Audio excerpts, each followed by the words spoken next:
everybody, and welcome to episode 7 of the Ranger Football Report. I'm Noah Casa. I'm Joel Geist.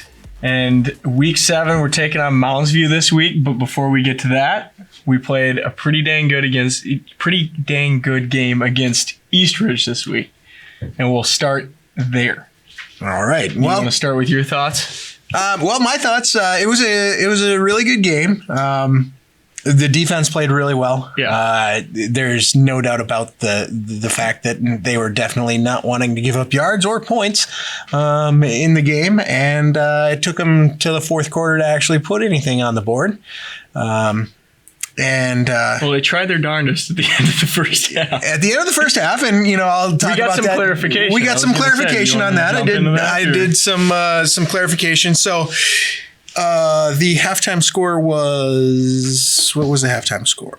It was going to be 10-0. Yeah, so it was 10-0 going into half, and the Eastridge Raptors had gotten down to the 15-yard line, I think. Just right on the 15-yard line. Forest Lake made a big stop. And they forced him to kick a field goal, and it was at the point where it was kind of on the far side hash. Hash. It was on the right hash. They went to kick it, and the offensive line got pushed back. Howie Johnson blocked the field goal about 3 to 4 yards before the line of scrimmage. It wasn't. It was actually a lot closer. I went and looked, and it was right. It was about a half yard shy. Okay. Because Howie Johnson was the second line. He wasn't the first line, so he was on the second line and had his hands up. And once he had his hands up, he was probably about maybe 3/4 of a yard past the line of scrimmage. So the ball did get hit behind the line of scrimmage, and therefore if the offense recovers it, they can advance it. And then, or if they were just down, they would get another fourth down play. However, that was within 2 seconds of the end of the half, and the play would have been dead because they didn't have any timeouts. They wouldn't have had time to call a timeout. It would have just been done. Forest Lake could have also recovered the ball and then returned it. Instead, we were on the way to locker room. Instead, everybody kind of was celebrating and ran off the field.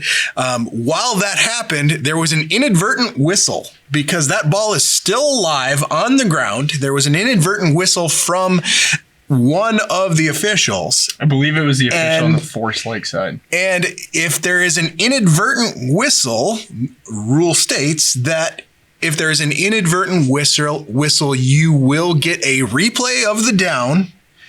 So they would have had a re-kick, and that is an untimed down. So it didn't matter if the clock hit 0 or not, because what had happened was the Eastridge Raptors, I don't know who recovered it, but they did recover it after the whistle had blown and then ran it in for a touchdown, which Forest Lake didn't stop them. They did not know that it did not cross the line of scrimmage. And going forward, Forest Lake Rangers, I don't care what it is, you fall on the ball, you touch the ball, you pick up the ball, you try and attempt to run it back, no matter what, and make the official stop you with a whistle and play to the whistle, please. Because that was it.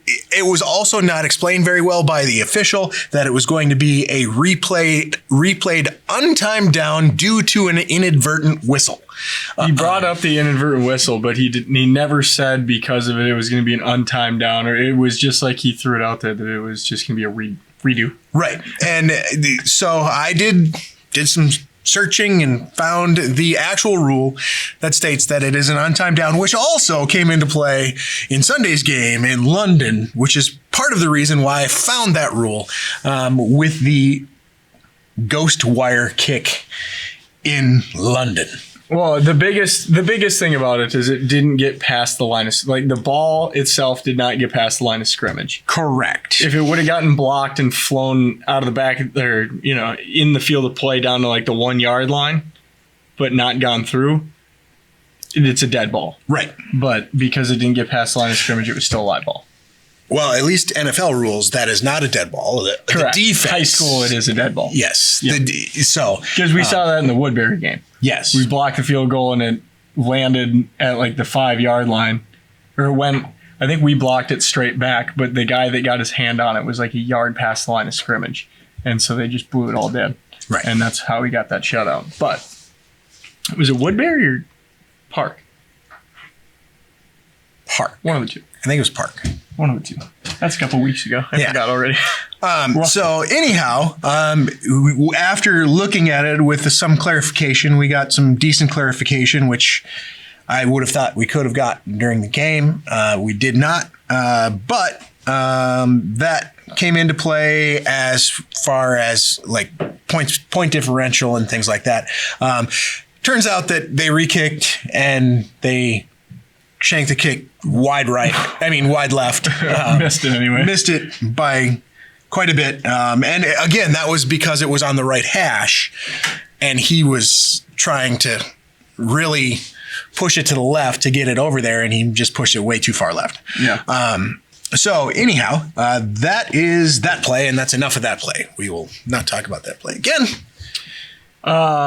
Just looking into some stats now as we recap.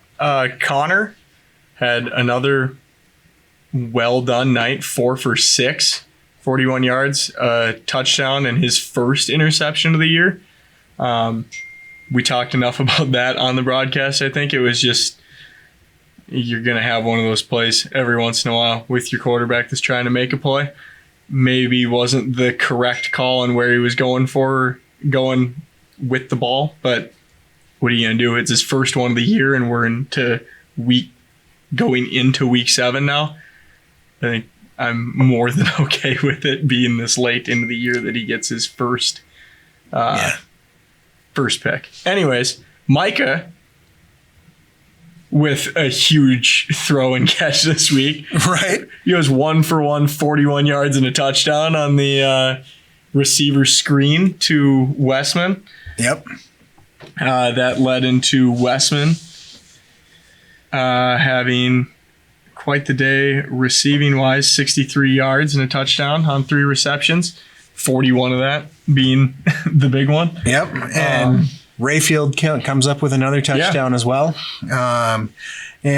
Which we gotta look at. Continue talking.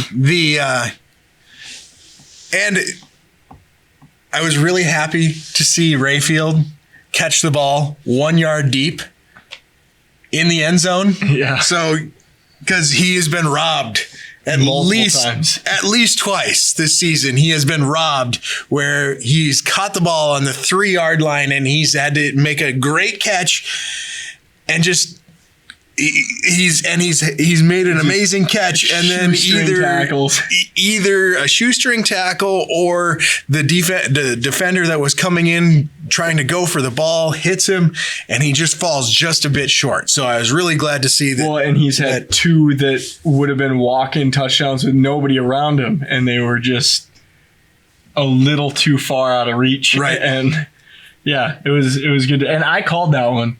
Especially, I want to go back on the broadcast and rewatch that one. I called that one right before the snap. Yeah. I believe I called Johnson's carry too on one of them. But yeah, it's fun when you can when you're the home announcer and you get to watch him every single week. You start picking up on some of the analytics, I'd say, of the Rangers. Well, all I'm going to say is it's a good thing there's about a 20-second delay between YouTube and them so they can't find out what we're doing. Exactly. But yeah, so the Eastridge game, we were just talking before the game, Mac with a sneaky 160 yards on the ground. Yeah, when I gave the player of the game, I I wish I would have known what the stat line was. I did not know that was a stat line. And yes, we knew Mac had a great game, but 22 for 160. Come on, I don't understand how we missed that. As far as I mean, you were watching the game. Right? I was watching the game. I was watching the game, and we had it was a sneaky 160. Yeah. And just a good, and a lot of them were those 10, 15-yard varieties. It goes right into his average of 7.3 a carry throughout the game. That's exactly what it was. He didn't really break him. He had maybe 2 that he broke for 20, 25 yards. But other than that, yeah, they were probably 7-yard plays that he just kept running between the tackles. And sneaky great game. Came up with 160. Mac Jurkovich. Yeah. And I honestly don't know what's more surprising, seeing that he got 160 or that Kevin only got 30 yards on the ground last week. Because I thought he was fairly consistent with his 8 to 10 yard a carry kind of role he's been on. Mm-hmm. And I don't remember. I remember him getting stonewalled right at the line of scrimmage, but I don't remember him getting. Well, yeah, that was one of his first tackles for a loss, and it was all season. It was only 1 yard. Yeah. It was a tackle for a loss for 1 yard. It barely even qualifies as a tackle for loss, which that just.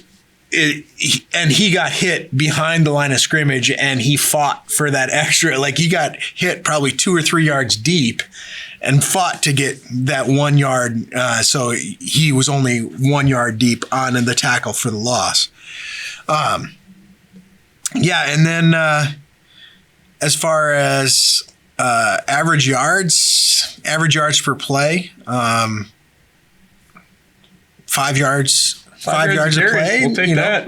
That's definitely first down every 2 plays. Right. I mean, and that's, it kind of played into the game that it was just 5 yards in a cloud of dust, which is why Mac Jurkovich looked like he didn't have the super flashy game to get you the 160 yards, but he still got them, and it was sneaky. So great job, Mac. Great job. The diesel was a running.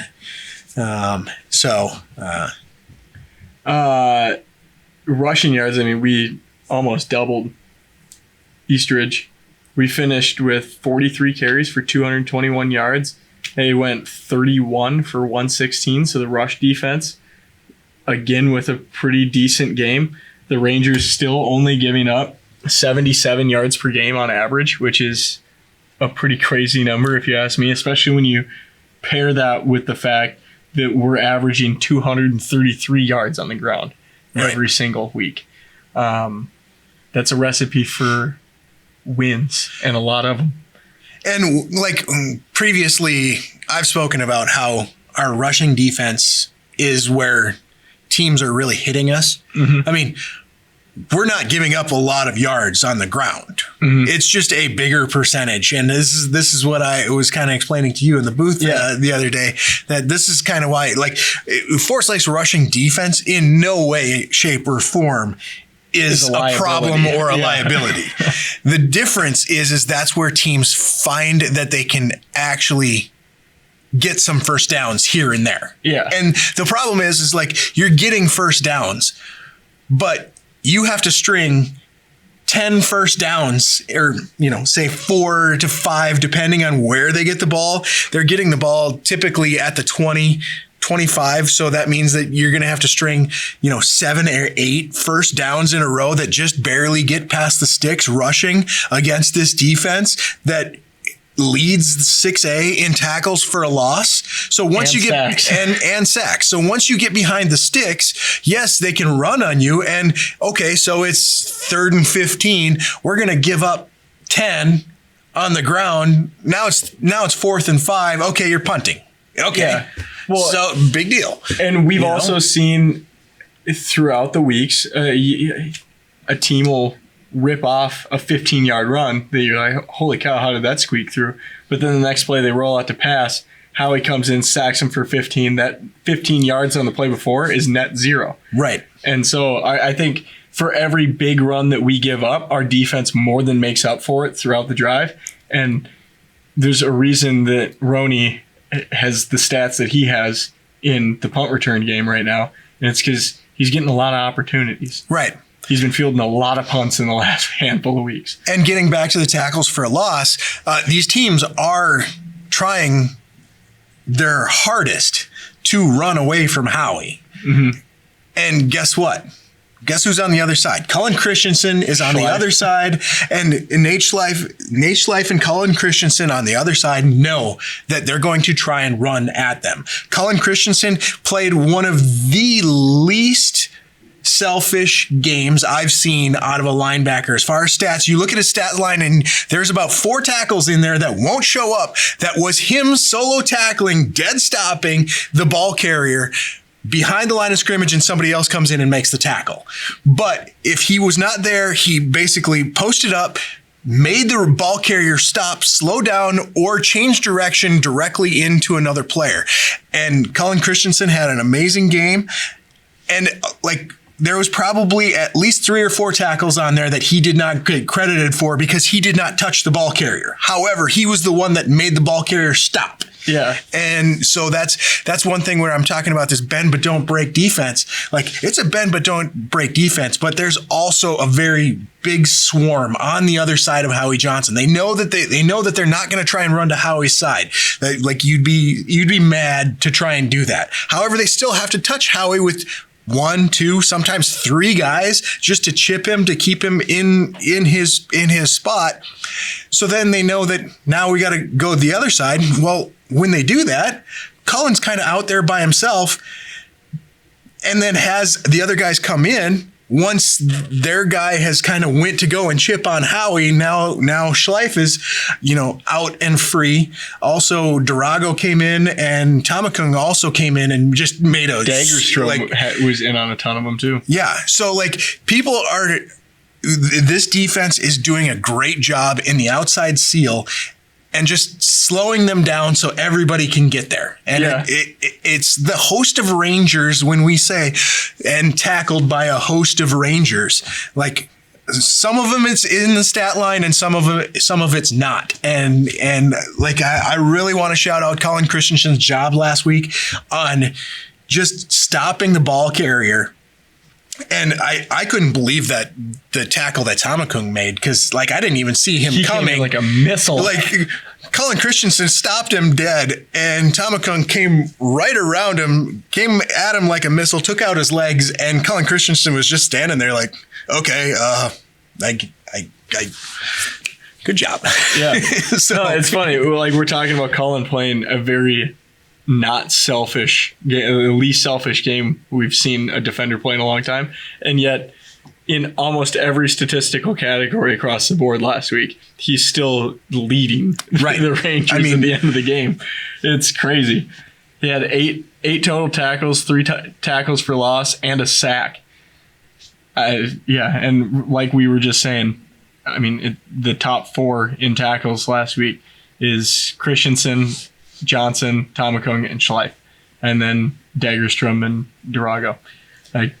Those front, I don't want to say front 4 because while Wiley and the guys playing in the middle do have their spot, they're not making a lot of tackles, but they make it incredibly hard for them to run between the tackles. Well, and one thing that in between the tackles, there is one standout in between the tackles. Derek Loomis is basically that guy that if you have a bigger running back, which they did, they did have a bigger running back, and Derek Loomis has been great at hey, he's the guy that we're going to set in the middle. And if they're getting pressure up the middle or they're getting runs up the middle, Derek Loomis is the guy to come and block the hole immediately. And, he's done a great job taking on those bigger backs, and that spot where it's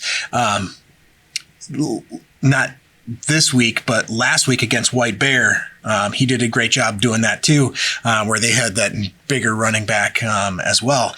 And so this defense is really coming together. And we didn't I'd quite challenge know. you and say they are together. Right. But I mean, I think this defense is only getting better. Yeah. It's legit.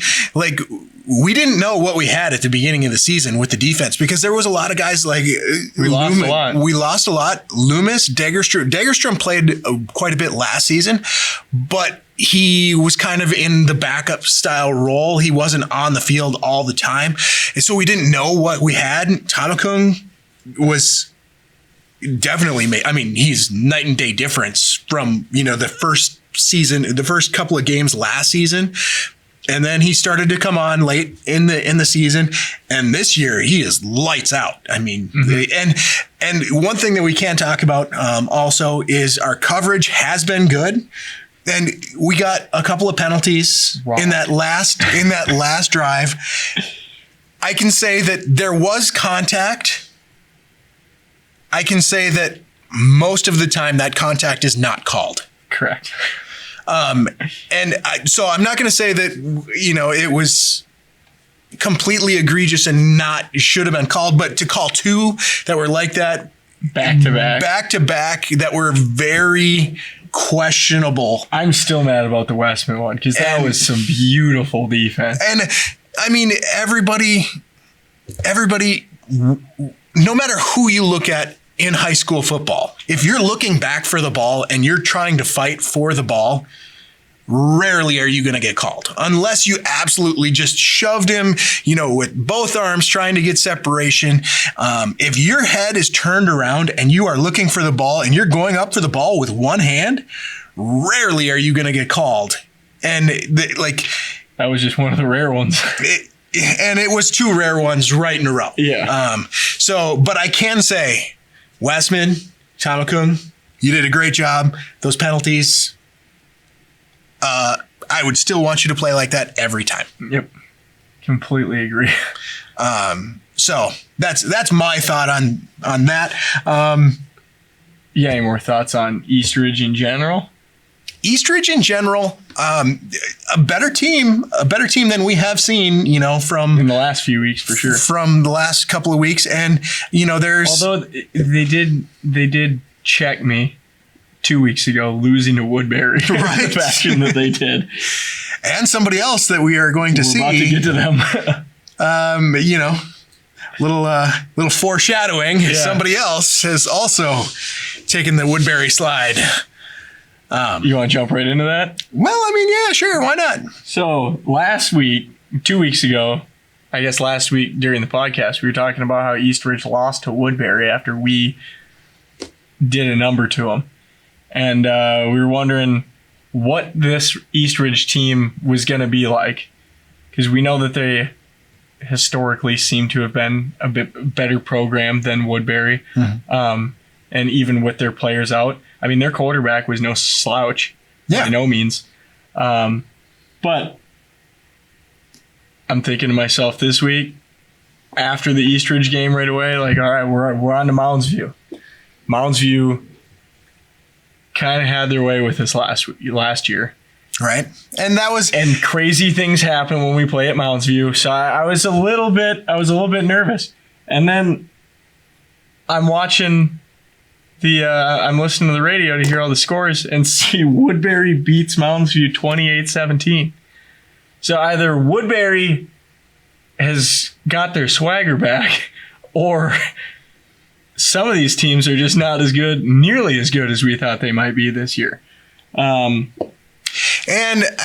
I will preface this with every week is different. Oh, 100%. And if the ball bounces one way or another early in the game, it can easily change the game's total trajectory by 30 points. We were just talking about this before the game or before the podcast. Anoka is a ball bounce away from being 4-2, and they're sitting at 0-6. Right. Because of that kind of Anoka is a good team that just can't seem to get a win this year. When you lose 62-61 and 48-49, right. I believe was what the score was. Yeah, it was ridiculous that they are. It's ridiculous that they are 0-6. And the fact that happened to them back-to-back weeks has just got to be 42-41. Yeah. It's got to just be debilitating to your team. Right. And your confidence. And we talked about this as well. Like, Anoka was a good team. Anoka played us solid. Anoka was a good team, and they're 0-6. And that just goes to show you how, you know what, you can play really good and stuff just happens, you know? It's a bumper sticker. That's why, yeah. We talked about this last week of like anybody that's saying anything about like, oh, Forest Lake hasn't played anybody. Right. It's high school football. Going. What are we now? 6-0. Yeah. It's hard. Right. It doesn't matter who you're playing. And to have 2 shutouts. It's hard. And to have 2 shutouts. Yeah. And like East Ridge was should have been a shutout. We called that at the end of the game. But again, we already went through that. Yeah, so Woodbury beats Mounds View 28-17. Looking ahead 2 weeks, Stillwater played White Bear this past week, and Stillwater gets out of there with the win, but it was only 31-21, so 10-point margin in that game, and we kind of, I don't want to say we beat the brakes off of White Bear, but it was a well done game by the Rangers. I will say that if you look at the score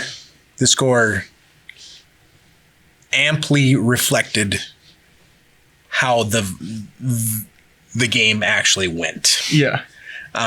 Like it was fairly close at halftime. It was fairly close at halftime, and then just everything that could go wrong for White Bear did. Injuries and just the whole gamut. But I really think that, I mean, we had talked about this, like we keep talking about point differential and why it matters, and people say, well, you know, we kind of feel, I kind of heard a couple of people, they're like, man, I started to feel a little bit bad that we were scoring so many points on these teams. I'm like, you have to, because guess what? If you don't get ranked in the top 3. And then guess what? You get to play Anoka that's 0-6 and should be actually probably in the middle of the pack, being like 14. Yeah. So, you know, it's one of those things that there are sneaky good teams in high school. And right now, Anoka is one of them. And I mean, first week of the playoffs, I would not want to play them. No.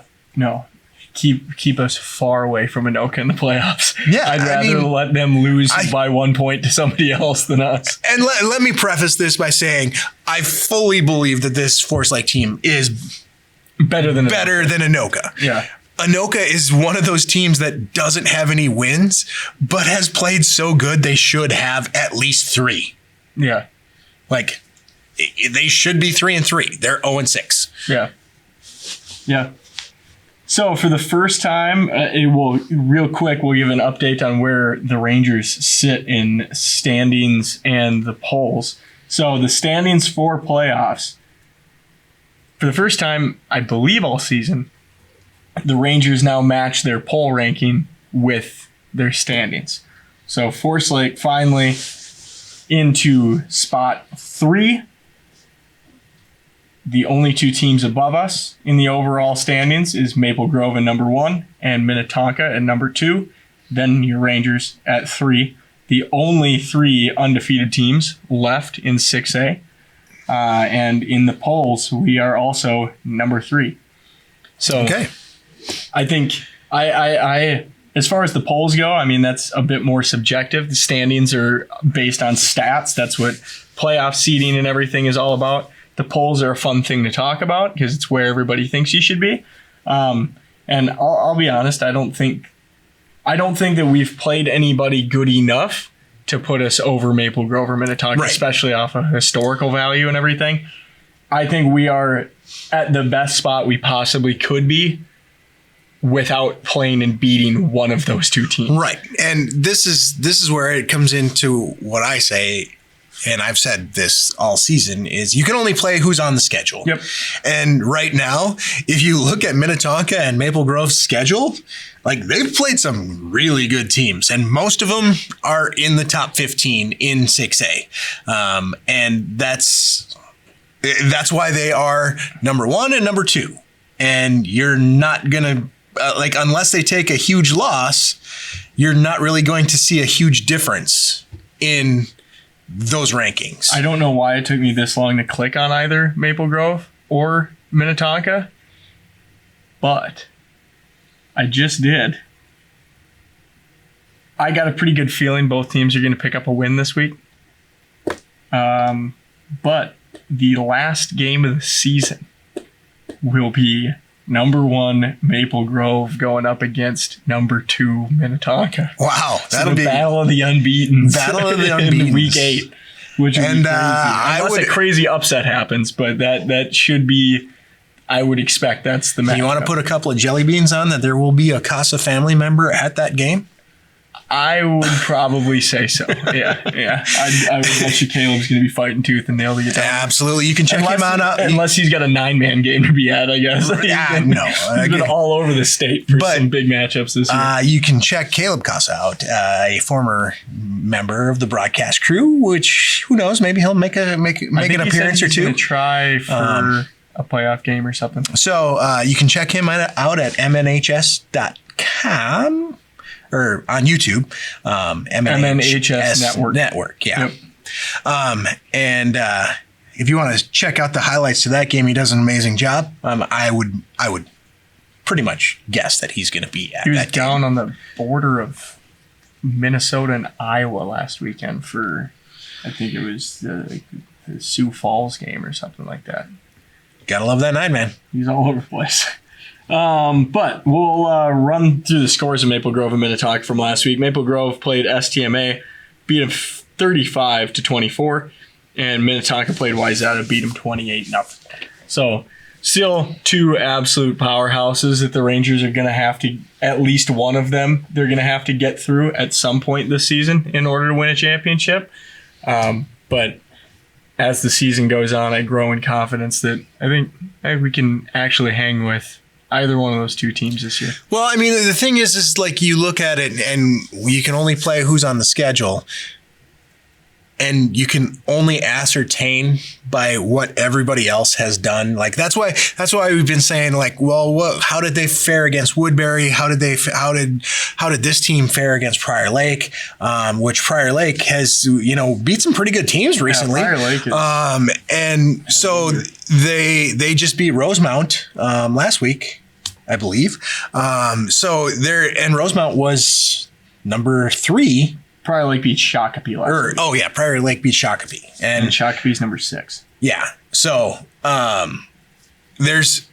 Yeah, they've played Forest Lake, Egan, Rosemount, Minnetonka, Lakeville North, and Shakopee. Right. And that schedule's a gauntlet of really good teams. Yeah. And so, you can kind of ascertain how they're doing against that. Forest Lake played Prior Lake tough. Prior Lake has played a whole bunch of really good teams tough. So if you want to say, well, hey, is this where, we do really well in the regular season and then we just get blown out in the playoffs? No, that's not how this is going to go.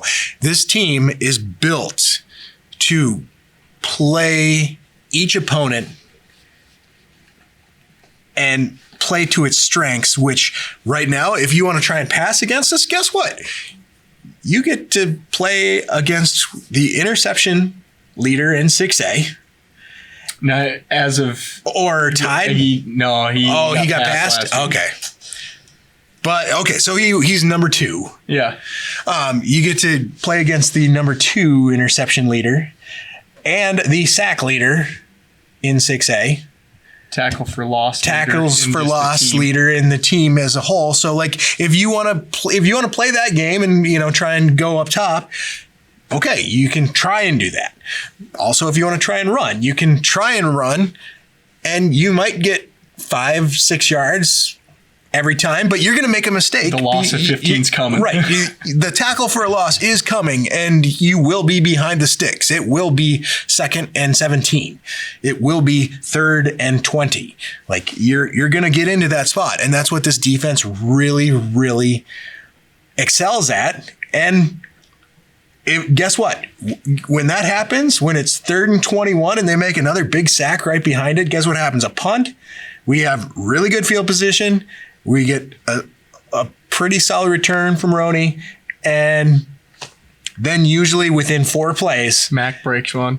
within 4 plays, Forest Lake is Celebrating in the end zone because 4 plays after a great play on defense that turns the ball over either through an interception, a big sack, a big drive stop.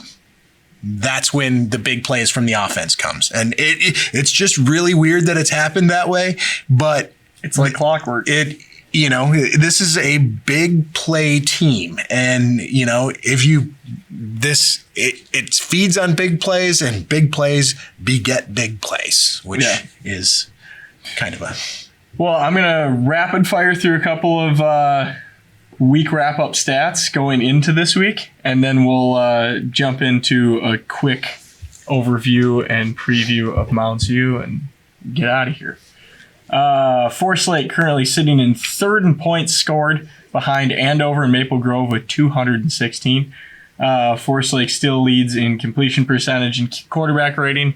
However, we have not thrown as much as some other teams, so that's a little bit skewed, but nevertheless, we're number uno. Forest Lake 6th in rushing yards and 5th in rushing touchdowns. Forest Lake leads 6A with sacks with 16 and tackles for loss with 57. Forest Lake's defense is still only giving up 77 yards per game while we rush for 233 yards a game. We've only allowed 2 rushing touchdowns this year, and we have scored 20 on opposing defenses. So, with all that being said, how do you think Mounds U is going to try and slow us down this week? Well, I mean, you can try and slow the Forest Lake offense down. So it's really kind of it's a 2-headed monster. You have Mac Jurkovich. Well, I'm just saying it's a 2-headed monster for one thing. You have Mac Jurkovich and Durago, both of who can do completely separate things. Like Mac is your speed and agility guy, and Durago is your I need tough yards up the middle guy. And it depends on what we see out of that defense and where we can really take advantage of it. That depends on who gets the ball a lot. Mm-hmm. Now, you want to try and stop both of those things, and then we have one of the most efficient quarterbacks that, yes, he does not throw a ton of passes, period. But why would you when we can run the ball for as many yards as we do? When we're averaging over 200 a game, why do you need to throw the ball? You don't. But when you do want to... He's proven time and time again this year that he makes the correct decision on where to go with the ball and how to put the ball in his receiver's hands, and he's been very efficient. Yeah, I mean, and it's good. It's good that we got that one interception out of the way. We don't have to worry about, we don't have to worry about zeros and goose eggs and all of this stuff. Let's just go and play a great game. Like, you don't have to worry about stats and all that. Like, the completion stats that we've been talking about as far as his completion percentage, completely unattainable to say that we're going to go into a game and throw at an 80% completion rate. That's just not going to happen. I mean, it may, but you can't expect that. Yeah. Like, if we end up throwing 20 times a game, which I don't think that would ever happen, unless it was one of those like 61-62 shootouts that Anoka and Andover played. Yeah. Like that game, you might see 20 to 30 passes in that game. But in this offense, what we do, we run the ball, we establish our authority through the offensive line, playing amazing. And guess what? It's really hard to do once you come out from playing after halftime. After halftime, you come out, you've just spent 16 minutes, you go and get your stretches on. And then you remember like how much they were beating the brakes off of you on the offensive line. Like that, hey, we got a 1 or a 2 yard push. Now that's a 3 or a 4 yard push that comes in, and the Forest Lake Freightliners have done a great job. And after half is when they really we used to talk about it as Vikings fans with Adrian Peterson. He gets better, and as the game goes on, third and fourth quarter, now nobody wants to tackle him. Well, nobody wants to get hit by this offensive line after. Nobody wants to try and take Durago down. Right. Nobody wants to try and run all the way out to the edge to take down Westman and Mac. Yeah. And this team has done it what Durago, we've been talking about what Durago has been doing as far as running the ball with authority. And man, Durago has sprung Jurkovich multiple times on a lot of his big plays. His blocking that he's come down the line, and also we've had a lot of pull blocks from most of the Forest Lake Freightliners. There is usually one or two people that are pulling on those tosses, and they've been doing a great job. Our guards and centers have done a great job getting to the second level and sealing those linebackers. And as the game goes on in the third and fourth quarter, man, they just don't want to get hit anymore. They're like, and that's when, as an offensive lineman, it's really easy to get there because that they don't want, that I don't want to be here anymore. When they're down 20, down 30, and that's what this Forest Lake team has done. And it makes it really tough to even try and come back when you're just, we can go down and score, but we have to give them the ball back. What happens when we give them the ball back? Okay, so now they take an 8-minute drive, or they score a touchdown in 3 plays. You can pick your poison. You can slow us down, or you can just give us the touchdown. And one of those two things happens, and it's just so hard to get back into the game. And a lot of announcers like to call it playing downhill. Well, you're playing downhill because you're ahead and you are imposing your will on somebody else. It's not, hey, we're reacting to this team. This is not a team that goes out and reacts to what everybody else does. This is a team that goes out and says, we want to do this and we will do this. And that's what they do. And it's a great job by Coach Biscow to come out with a game plan and say, this is exactly what we're going to do against this team. I've seen this. This is exactly what we're going to do. And it just, you see it happening, just boom, boom, boom. And every time they're taking advantage of something that they know, and they've put in situations that, hey, we're used to running this play. We're used to running this play. And when Jurkovich was out, we found out a whole bunch about this team that we didn't know. And we probably wouldn't have known had Mac been in the game. And I think that this team has become a lot harder to beat because Mac went out for 2 games. And it sucks that we were without him, and it sucks for him that he didn't get to play and that he was injured. But it was really good for the experience of this team to play an offense without him and have to figure out ways that they can impose their will somehow. Yeah, and going into the stats for Mounds View, we're averaging giving up 77 yards a game. They average just under 100. So I think Forest Lake brings their A game. And I might have said it last week on the broadcast, but there's 3 certainties in life. It's death, taxes, and the Rangers are going to run the football. So I think that will be an interesting stat to see how high that average jumps up after this week. Because I imagine if you're given... Mounds View has played some fairly formidable opponents this year, but they've also played the White Bears, the East Ridges, the Woodbury. They have to play the same conference teams as us. Right. And so the fact that they're giving up 96 against some of those teams that the Rangers didn't even let out of their own field, their own side of the field for most of the game. Be interesting to see how Mac and company attack that defensive line. Passing, we give up about the same amount of yardage. We give up a little over with 98 yards.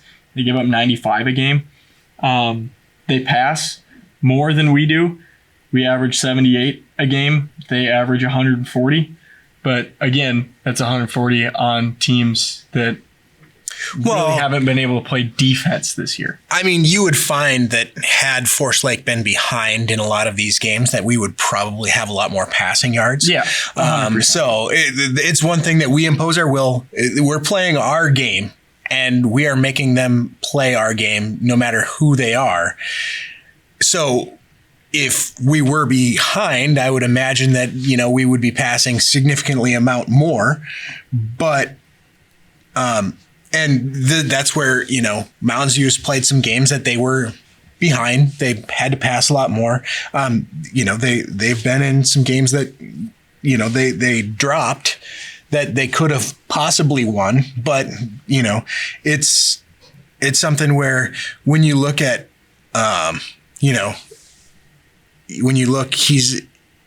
Beckham Wheeler, he's got 122 attempts, 71 completions for a 58.2 completion percentage, but he's got 5 interceptions. Yeah, he's almost 50% across the board with attempts and completions, and then he's got 7 touchdowns and 5 interceptions. So almost at the same rate that he's throwing touchdowns, he's throwing picks. Right, and that's one thing that when you're behind, you're throwing a lot of those YOLO balls. YOLO, you only live once, and so if you're throwing a YOLO ball, you're gonna get interceptions, but you're also gonna get huge chunk plays if you complete it. Yeah. So it kind of live by the sword, die by the sword in a passing offense. If you're behind, you kind of have to, but that can also get that game out of hand really quickly. And that's how, like, if you were, say, a score or two behind a team like Woodbury, that all of a sudden you're way behind if you get it intercepted and then they have a short field on you. Yeah, comparing the running backs here, they got one feature back, Caden Tran. He's got 69 carries for 377 and 3 touchdowns. He's pretty on par. I mean, Mac has more yards than him on less carries, but stat-wise, not by much. He's pretty on par with how Mac is running. Mac's still a better running back statistically, and biased, I'm going to just say he's a better running back than Tran. But he's a little bit lower level than what Mac has been this season. However, the difference is when you look at the stat sheet, they don't really have a standout second tier running, like next man up running back. Well, I mean, we have 3 of them with Durago and then Johnson out of the backfield, and then throw Richley and whoever else you want to fill in. They're Westman, all lighting up the stat sheet. Westman out of the backfield. Out of the backfield has done a great job. But you look at Beckham Wheeler, and Beckham Wheeler has 52 attempts for 78 yards. Yeah. If you go and look at Connor's stats, in that same aspect, Connor is using his rushing as a way to get first downs, and like he's not rushing for a ton of yards, but he's rushing just to move the chains. And that's the number one thing that you have to do is you want to move the chains. But when you're basically just running for your life, like it looks like Beckham Wheeler is doing, he's running for his life and just getting a couple of yards. And it's not, I'm going to get the first down. Connor Johnson has run specific plays. You run him up the middle. He does that draw play where he goes up the middle. Usually good for about 5 or 6. And then if he is on a rollout, he has the option to, do the rollout screen. That has been one of the plays. And then also when he's rolling out, he likes to hit Rayfield deep. Micah Savageau. Savageau has almost been mainly on straight dropbacks, but Rayfield has been more on the option, the throwing option plays. So it's kind of one of those things that those drags across the field. Rayfield is there, and he's kind of running with with Connor Johnson. And then if Connor sees that he can get the first down, he'll run for the first down. And he's very effective at it. He's at 5 yards a carry? Four. On 49 attempts for 200 yards. So that's almost double what Wheeler is doing. And it's one of those things where you're not looking for your quarterback. I'm not looking for our quarterback to get hundreds of yards. But if our quarterback can, run out of bounds and get the first down pretty easily, or do a quick draw play where it's not that risky of a situation, absolutely. And Connor's done a great job at getting those quick yards, getting what you need, get down, move on to the next play. I think the big story is that Mounds View, statistically, if you're not looking at attempts, statistically they grade out really close to Forest Lake in a lot of categories. But then when you start factoring in the amount of attempts that it's taken them to get to the same stats that Forest Lake is sitting at right now, that's where you see the big gap in play. Right. And the Rangers have just been much more efficient in their play so far this year, and it's shown in their record and on the scoreboard. And I think that this week, I just think that the Rangers and Mounds View might run a fairly similar-ish game. I think our defense is tenfold better. But I wouldn't be surprised if statistically it's by the end of the game it grades out. I think the score is going to be different. But stat-wise, it might grade out pretty close.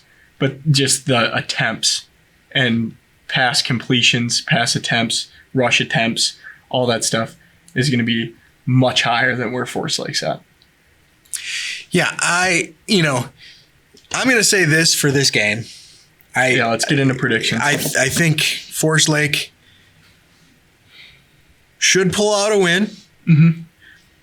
I'm going to say that Mounds View has been an issue in the past a lot, as far as especially at Mounds View. At Mounds View, we've had the last 2 times that we've played there, we've had some mental mistakes, some missed plays that really could have changed the course of the game that were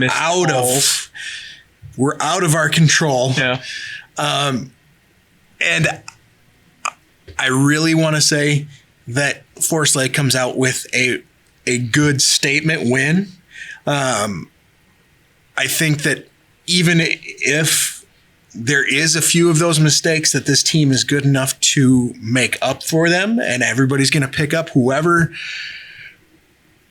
falls off. But let's just look at this game, keep everybody super tight as far as keeping it under control. And let's not let them force us into playing a game that we don't want to play. Yeah. Because last year we had a number of pre-snap penalties that just absolutely submarined us from the get. And a lot of poor tackling. Yes, and a lot of poor tackling. And so there was a number of things that just it spiraled out of control really quickly last season. And Mounds View is a good team, and I will say, they're one of those mid-tier teams that, hey, guess what? They can play. Just like Anoka. Anoka is one of those mid-tier teams that's 0-6, but they can play really well against anybody. So it's one of those things that I wouldn't be surprised if the score ends up being 30-20. I would not be surprised. I would be surprised at a really lopsided win for the Rangers. That would surprise me. However, I do not put this team out in saying that they can't do it. But I'm looking for, kind of that 2-score game. Where's your line at? I've been really bad lately. I didn't even want to pull one up, but you know what? I'm gonna put my line at 45. 45 is 45 the line total. right. 45 total is the over-under number that I'm going with. In our preseason video, I predicted into this week the Rangers were going to be undefeated. And then I called this one the trap game and predicted this as Forest Lake's only loss on the year.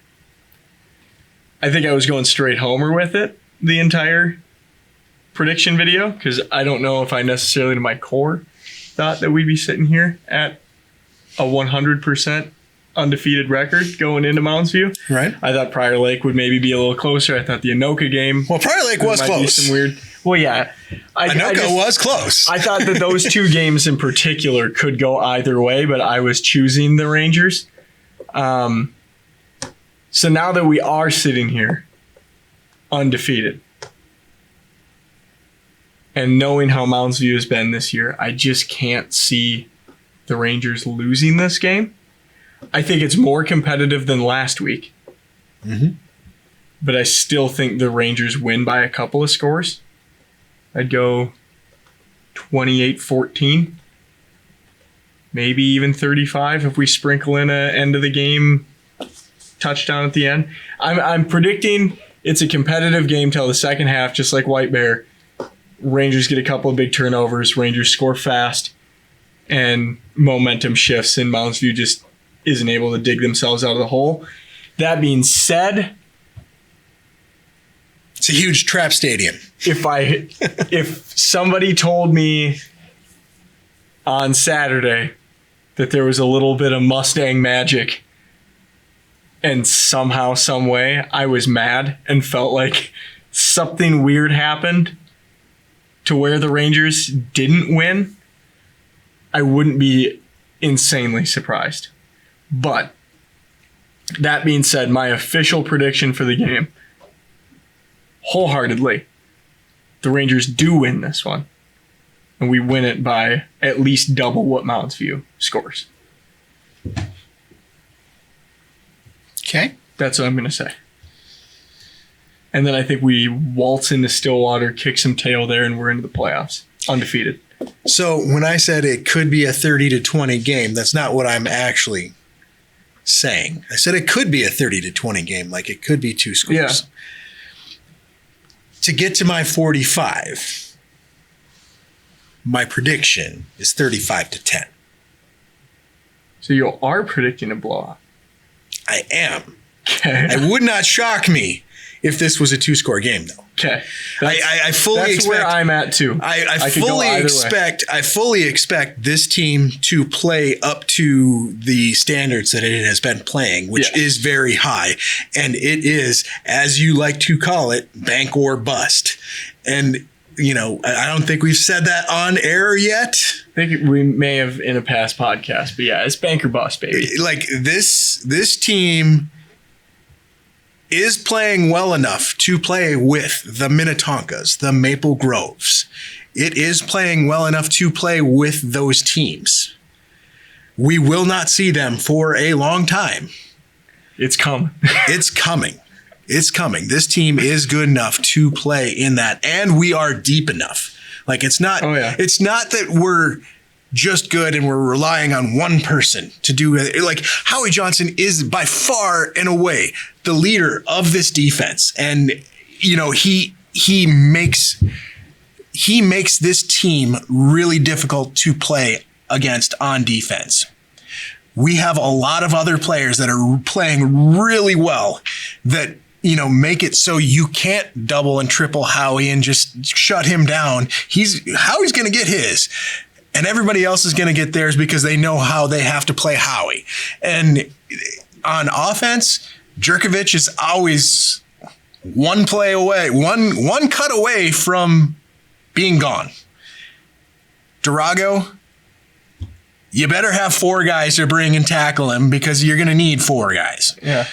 You know, Westman, super speed guy. And, you know, from the first two games to what he's playing at that level now, I mean, he has made a lot more decisive plays than he has in the first 2-3 games. We were kind of talking about you need to be more decisive, and he has done that. He was making a huge difference on those end arounds. And, this offensive line, we weren't quite sure what we had. This offensive line has been playing amazing. Absolutely amazing, especially those hard to get yards up the middle. So this is why I say that it's probably going to be closer to 35-10 because this team is so well-rounded. Offensive line, defensive line, linebackers, cornerbacks. Connor Johnson has been playing amazing. Our running backs are it is a well-rounded team. And I fully expect that it would not be a slight at all to Mounds View to say that, hey, guess what? This team is probably going to beat you by a couple of scores. And that's not a slight to Mounds View at all. Mounds View is a good team. But this team is just so well-rounded that it's hard to say that you're a team that's better than that. Mm-hmm. Yeah, I mean, I couldn't agree more with what you said. And I think that would be my official statement on everything. And that's about all I got. All right, well, we'll see you tomorrow. We'll talk to you Thursday. We'll talk to you tomorrow. This comes out on Thursday. We'll talk to you tomorrow. This has been the Forest Lake Ranger Report with Joel Geist, Noah Casa. Rangers are going to get the win tomorrow. Like we said earlier, there's 3 things certain: death, taxes, and the Rangers are going to run the ball. Bank or bust, baby. Bank or bust. We'll talk to you tomorrow.